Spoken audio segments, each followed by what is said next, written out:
In today's video, I'm going to teach you how to get a Wise Mastercard in unsupported countries. Before we begin, it's important to clarify something right away. If your country is not officially supported by Wise for card orders, you cannot legitimately order a Wise card there at the moment. The correct approach is to check availability, follow Wise's official process, and only proceed when you are actually eligible.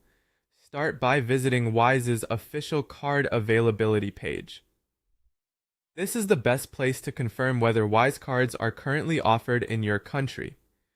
Once you're there, search for your country in the list. If it appears, you can move forward with the card process through your account.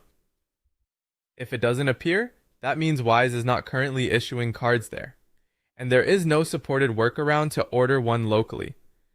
If Wise provides a waitlist option for your country, go ahead and join it. This is useful because Wise may expand card availability over time, and joining the waitlist gives you a simple way to be notified if service becomes available in your location. It's a good idea to use this instead of relying on unofficial methods. Now, if you genuinely move to a country where the Wise card is supported, make sure your Wise account uses your real information. Update your actual country of residence and your real address inside your account. Be aware that Wise may ask for additional identity verification or proof of address, so it's important that everything matches your real situation. Once your account is set up correctly in an eligible country, open the Wise app and go to the card section.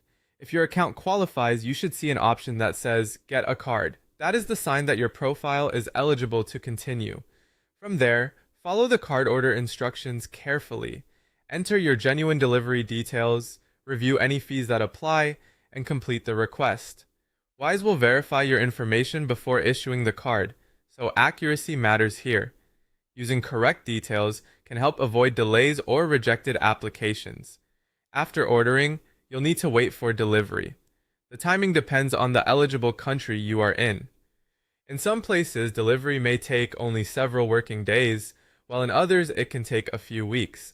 So if your card doesn't arrive immediately, that can still be normal. Finally, when the card arrives, open Wise and follow the activation steps provided for your region. Once activation is complete, your Wise card